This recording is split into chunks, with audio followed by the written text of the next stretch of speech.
O mga kababayan, matindi. Matindi ang banat ni Attorney Vic, mga kababayan, kay Tambaloslos. Although hindi niya pinangalanan, pero identifiable naman, mga kababayan, hinggil dito sa usaping pagka-presidente. Ang pagka-presidente kasi daw, mga kababayan, hindi yan hinihingi. Yan ay regalo. Pinagkaloob sa'yo ng tadhana. Gustuhin mo man o hindi. Hindi mo man ito hinahabol, pero kusa yang lalapit sa'yo. Hindi katulad ng isa daw, mga kababayan. Yung isang sinira na ang buong bansa, winasak ang buong budget ng gobyerno, ninakaw na lahat para lamang, mga kababayan, sa kanyang ambisyon na maging presidente. Ayun, mga kababayan, demolish na. Ang tinutukoy ni Attorney Vic, mga kababayan, dito ay si Tamba. By the way, kahit hindi pa magpresidente ito si Tamba, mga kababayan, mukhang umabot na sa trilyon ang ninakaw nila. House Speaker pa lang siya, ha? Diyos ko Lord. How much more kung naging Prime Minister yan, mga kababayan? Paloorin niyo po, ha? Nakakonsentrate si Mayor Baste sa Davao City. Ang pag-uusap kasi nila, mga kababayan, is pagka-presidente. Itong possibility, mga kababayan, ng pagka-presidente ni VP Sara Duterte at kung ano ang role ni Baste. At I don't think any person or group kailangan nilang i-embellish or i-enhance yung estado ni Mayor Baste sa politika, national or lokal. Have to remember, he is the mayor of the biggest city in the Philippines, Davao City. That alone. That alone is an achievement, mga kababayan. Yun lang, statement na yun. It's already a testament sa kanyang kakayahan on how he's running Davao City. Now, does he have any ambition to seek for the presidency? No. Kagaya ng kanyang tatay, mga kababayan, itong sina Baste, sina VP Inday, wala yang ambisyon talaga na talagang nagkukumahog sila. My precious o ganyan na gustong makuha yung presidente. Wala. Ang mga tao, mga kababayan, ang nagtutulak sa kanila. Nagmamakaawa na tumakbo sila. Malinaw din sa kay Mayor Baste. Ganon din kay kay Vice President Inday. Gayon din kay Tatay Digong, mga kababayan. Ang mga tao ang nagtutulak sa kanila. Ang presidency is destiny. Destiny. The more you try to aspire o ambisyonin mo man yan at maraming struggle, that's not for you. Parang paro-paro lang yan, mga kababayan. The more mo hinahabol, the more lilipad palayo. Pero kung standstill ka lang, dadapo pa yan sa'yo. Pero hayaan mo lang at walang struggle, dinadala ka ron, that could be for you. So sila, ganun din, at I think ganun din ang kanilang pananaw. Kilala naman natin yung isang ambisyoso. Ayan! Ambisyoso! Ito na. Sino yung ambisyoso? Na yung buong bansa, winasak nga. Sinira ang buong bansa. Mga kababayan, talagang sinira ang buong bansa sa pamamagitan ng korupsyon, mga kababayan. Ito, long-term ang effect nitong korupsyon. Sinira ang buong bansa, tapos Ay, national budget, ninakaw lahat. winasak ang national budget, ninakaw lahat. Gusto maging presidente. Gustong maging presidente. Alam nyo ba, mga kababayan, na dati pa, lumapit na pala yan kay Tatay Digong, mga kababayan, si Tambaloslos, no? At mga kababayan, naghayag ng intensyon na tatakbong presidente. Kaya, ginaming siya, mga kababayan, ni Tatay Digong. Makikita nyo sa mga lumang videos, mga kababayan, sinabi niya na, etong si Romualdez, tatakbo itong presidente. Dahil nagpasipsip kay Tatay Digong, Diyos ko Lord. Yun ang dapat ikulong. Yun ang dapat ikulong. Nagnakaw ng trilyon, mga kababayan, ng kanilang grupo. Baka nabasa mo rin. Banggitin mo yung pangalan. Banggitin mo pangalan, takot ito, mga kababayan, dahil mga media Ito si Romualdez, mga kababayan, na halos lahat ng media mayroong connection sa kanya. Ganyan ka-powerful yan, mga kababayan. Yung ABS-CBN nga, marami na siyang shares dyan. Pati DZMM, majority shareholder na Tambaloslos, Inquirer, at iba't iba pa, yung Pilipinas Today, PTPT, mga kababayan. Mayroon yan silang parang company na nag-expertise, mga kababayan, sa media. Kaya, walang media na gumugulpi kay Romualdez. Kaya, kung ito, wala, sibak ito. kung papatol ito. Ay, mababasa ko sa mga sinasabi mo. Hindi na lang maituloy. Hindi mo maituloy dahil natatakot ka. Pero tama yan. Ako, I've read nga somewhere. I know this market already. Sino? So sabi niya, most often daw, those who do not seek leadership or any position are most often the ones who deserve them. Because it's a gift. Talaga. It's a gift. That's It's true. a gift. Talagang gift, mga kababayan. At tadhana na yan. Presidency is a gift Because it is a leadership personified. Mm. Kaya lang tayo mga Pilipino, curse ang nangyari. Wala tayong leader eh. Oh, ito Pilipinas, ang sabi nga ni VP Inday mga kababayan, wala na tayong ulo o head. Si BBM, dahil ano daw parang walang gray matter between his ears.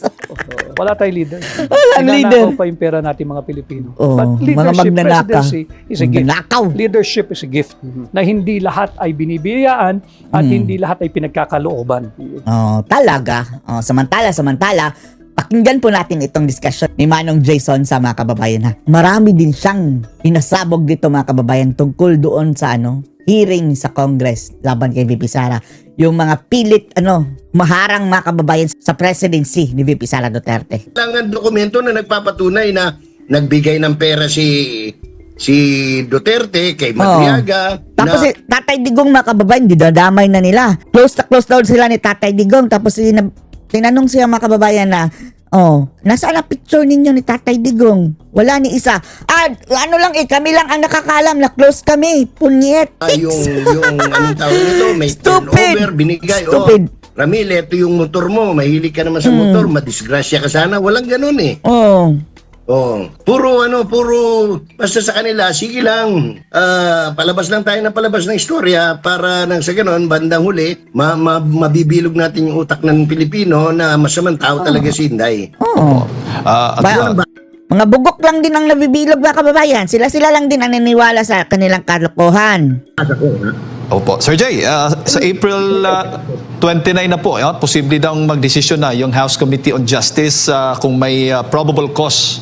Diyos ko Lord, bakit? Ano pala yung dinesisyon na nila? Ano ba yung mga Dati. inaasahan? Ano tingin po ninyo? Magiging basihan? Legal Walang merits problema or sa politika? Justice Committee. They already have a decision dinidribble lang nila yan in the hope na habang tumatagal talagang tumalab yung kanilang gimmick sa taong bayan. Gimmick. Ako prangka-prangka pag nagsalita ayoko ng may mga palamuti pa. That is my reading. My reading is matagal na nilang alam yung ang problema nila. Matagal na silang nag-made up ng isip mga kababayan. Jade, ganito. Hindi nila mailabas yung kanilang desisyon. Why? Number one, they're not sure whether they will have, ngayon as a political analyst, wala silang numero kahit na sa Kongreso. They don't have the numbers Sa tingin natin kaya, 105 lang. to approve in plenary the Justice Committee report. At malaking kahiyan yon para dito sa mga napag-utusan sa Justice Committee na idiin yung impeachment. No? So that is the problem. Ask anybody inside Congress. They don't have the numbers. Mas lalo na sa Senado. Kaya ang ginagawa lang ngayon, sige, dribble na lang natin ng Dribble. ito. Para makakuha sila ng makakuha sila ng pwedeng separately sampak kay VP Inday in the future. Hanggang sa, hopefully, maniwala ang taong bayan sa kalokohan natin at mapaniwala, masira si Inday. And then, anong ginagawa ng mga media, mga kababayan, ng mga bayaran? Saka yung mga survey, Okta Research. Palabas agad lumiliit na daw ang agwat, mga kababayan, ni Sara at ni Lutang. Lord.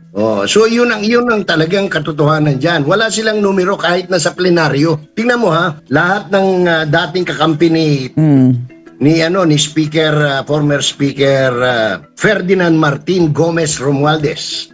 Gomez pala siya? Wala na.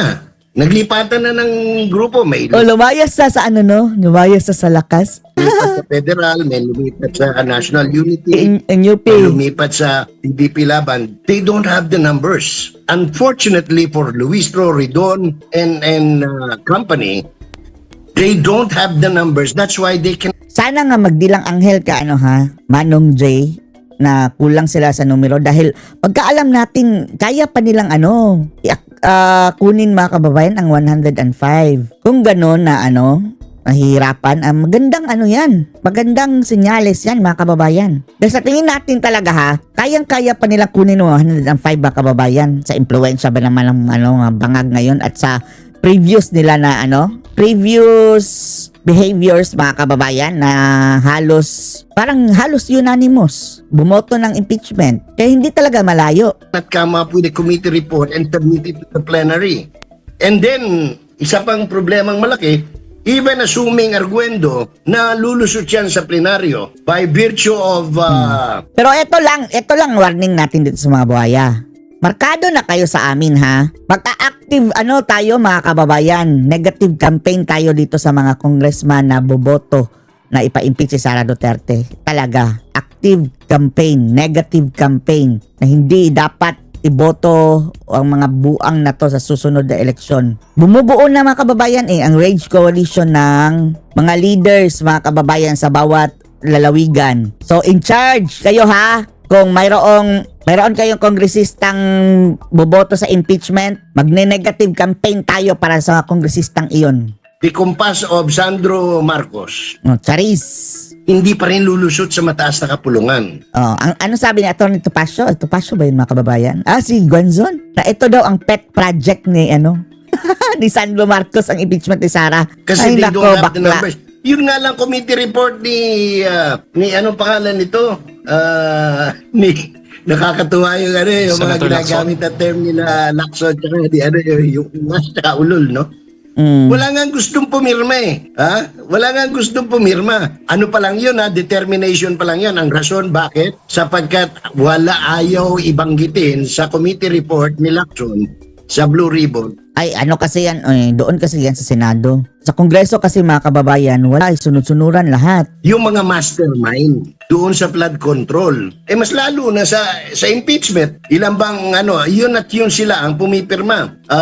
Bam Aquino, Sometimes you have to bend the law, Tulfo. yung babaeng sinasabing mahilig Virus. sa magtanim, no?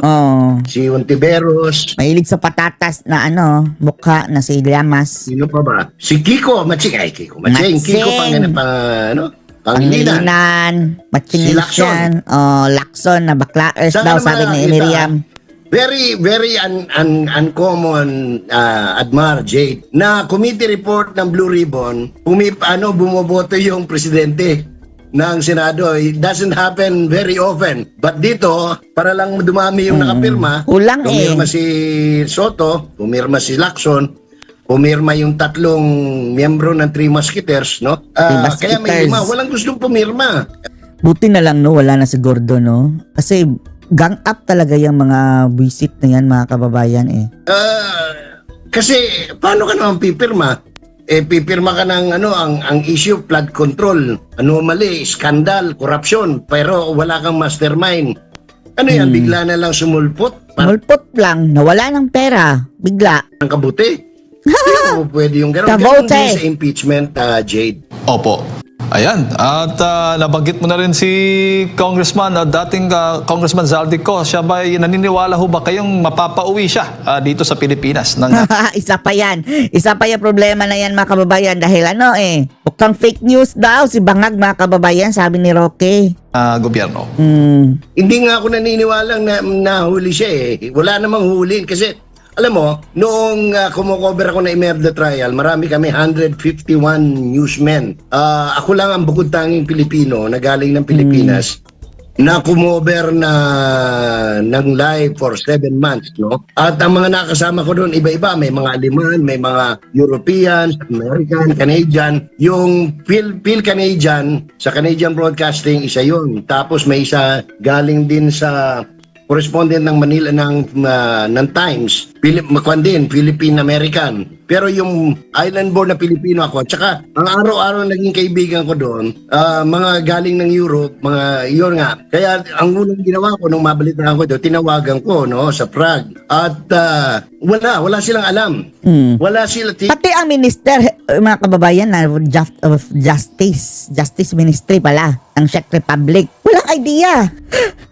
Walang idea. Nasa news, mga kababayan. Tapos si Bangag lang. Lahat ng news, mga kababayan, dahil lang sa sinabi ni Bangag. Sinyek niya. Wala rin siya nakitang nahuling anong pangalan nito by the name of Elizalde Salcedo ko, no? Or Saldico. Zaldico, wala. In any of the immigration or regular detention facilities in Prague, no?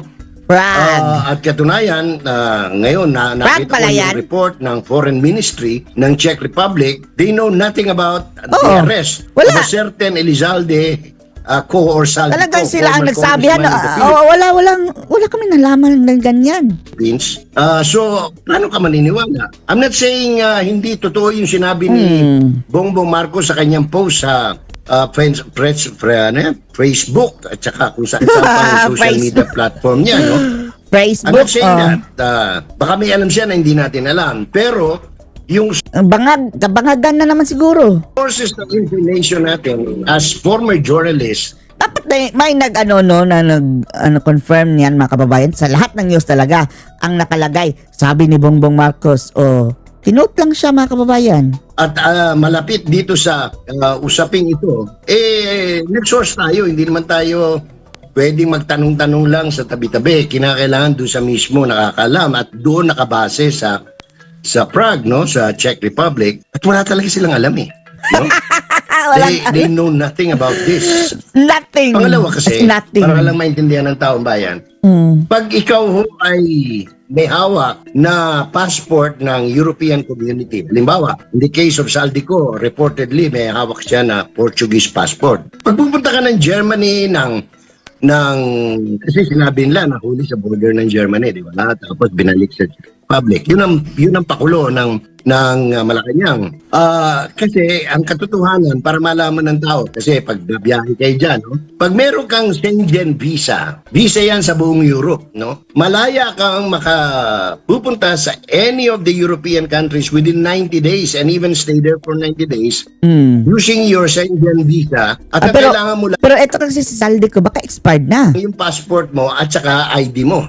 So, paano ka magiging undocumented kung meron kang Schengen visa? Kung ikaw ay holder ng Portuguese passport, even confirmed by this very government, by the Philippine government, na ika ay may hawak ng Portuguese passport si Saldico. So, ang hirap paniwalaan, no? But I'm not saying na hindi totoo yung sinasabi ni Mr. Marcos, no? Sa kanyang Facebook account. Pati nga sa kanyang mga kababayan, pati nga ang kanyang pag-exist lang. Buhay at healthy. Walang naniniwala. Talagang ito si Bangag mga kababayan. Grabe na ang negative no ang trust rating. Opo. Sir Jay, huli na lang dahil nabalita natin yung ombudsman ay may hakbang pong kunin yung mga salin ng lahat ng mga kongresista, members of the House of yan. Representatives. At sa Yan, katunayan, hindi nga nag-submit mga kababayan. Si Boeing na nagsabi. Tapos si Sarah mga kababayan, andun nagka-submit. Kanila pang isasamping na trabaho yan ng prosekusyon mga kababayan na mag-request ng salin ni Sarah.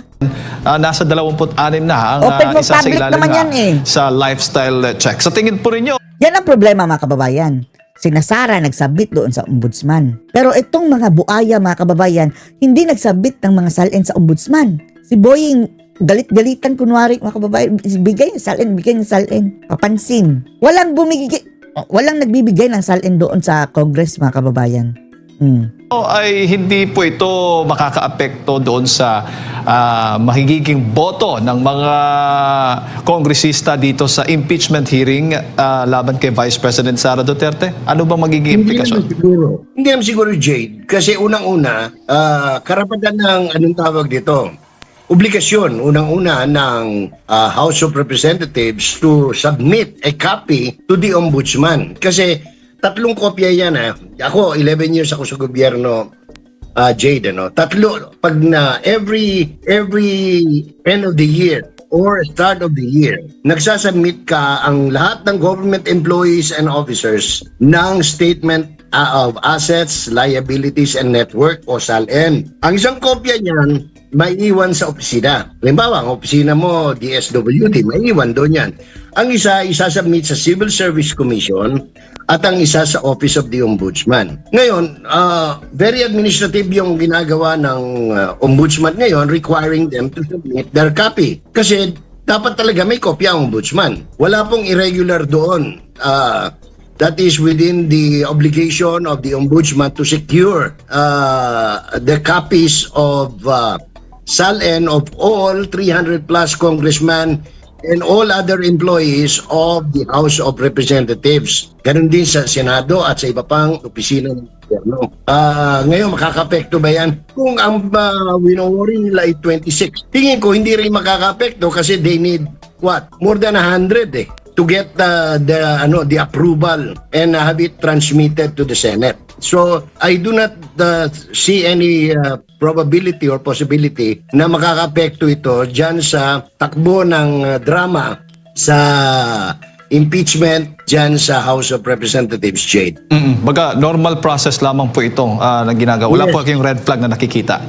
Oo, wag ipagkamali ng mga DDS yung ginagawa ni Ombudsman Boying Remulla sapagkat yan ay obligasyon talaga ng Ombudsman. Sinasabi ko na bilang dating kawani at opisyal ng gobyerno na talaga pong 3 kopya yan, ulitin ko, ang isang kopya may iwan yan sa opisina. Halimbawa, nagtatrabaho ko sa Office of the Mayor, may iwan yung isa doon. Yung isa kinakailangan yung mga HR o administrative officers ng bawat opisina, kinakailangan tinatransmit yan sa Office of the Ombudsman at saka sa Civil Service Commission. So, para makumpleto yon. Ngayon, ibang usapan naman kung ilalabas ng ombudsman yung salin ng isang empleyado ng gobyerno in public.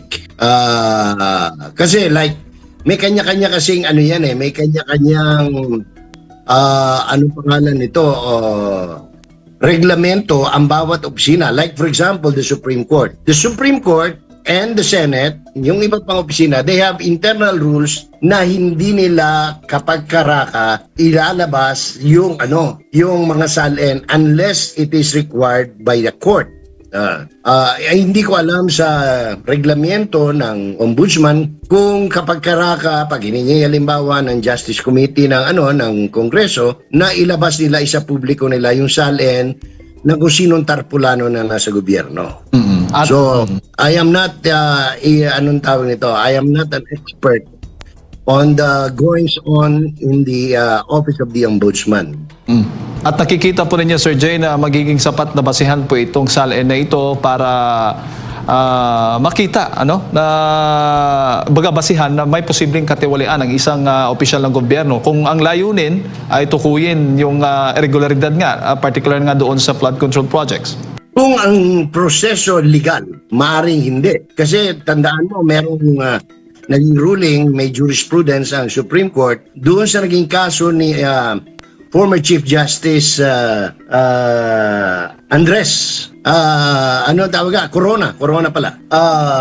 So, hindi ako masyadong nakatitiyak kung sa legal na proseso, ubre yan. Pero kung ang paninirampuri lang ang sadya mo, you can throw the kitchen sink, ika nga sa English, on an individual for the purposes of vilifying that person. Katulad ng ginagawang paninirampuri kay, ano pangalan nito? Kay Pastor Apollo Kibuloy, no? Lahat na yata ng paninira, ginawa na nila, and yet, they haven't proven anything. As a matter of fact, itong mga kasong nakasampa ngayon dyan sa Regional Trial Court ng Pasig, are rehas, no? Mga patay na kaso, dinismiss na ng prosecutor, National Prosecution Office sa Davao, at binuhay na lang uli after 4 years na natutulog ito. So, yan ang mga bagay na sometimes, it's hard to fathom. Sabi nga, mahirap arukin, pero sa gobyernong ito, maraming imposibleng nagiging posible. No? Katulad halimbawa, ginawa na nila yan sa inyong lingkod. Tuwing magsasabi tayo ng katotohanan, nagpapile sila ng cyber libel, pero naawa ng Diyos, may Diyos naman, at may korte na di-dismiss naman lahat. No? Opo. Kaya tayo nagpapasalamat sa Panginoon. Unang-una na, pangalawa sa korte, tayo nananalig pa rin na masasandalan pa rin natin ang korte, ang judiciary sa Republika ng Pilipinas ngayon. Opo. Natanong ko lang din yan, Sir Jay, kasi maalala natin kamakailan lang sa panayam kay dating Congressman Mike Defensor, ito ngang mga salin ng mga kongresista ay posibleng i-weaponize, no? Laban po sa mga kongresista. Lalo't nasa gitna po tayo ng impeachment at possible considering na alam mo naman sa mata ng publiko halos lahat ay dawit umano dito sa katiwalian. Alam mo, okay, walang ano dun talagang posibleng magamit nila, no? Kasi nga sabi ko nga lahat ng pwedeng lang ikulapol igagawin nila Lahat ng mamimilit o pressure gagawin nila doon sa mga dapat bumoto. Ngayon kung wala namang dapat itago yung mga congressman, 26 na binabanggit ni Ombudsman Boying Rimulya, bakit sila magugulumihan? Bakit sila mababahala? No? Maliban na lang kung meron din silang unexplained na doon sa salin nila, Halimbawa lang ito without pointing a finger, illustrative example lang kumbaga sa English. Kunyari si Congressman Adjong, ang salin niya ganito lang. Tapos tatanungin siya, bakit yung kinita ng miyembro ka ng kumpanyang ito na kontraktor sa flood control, bakit hindi mo dineklara?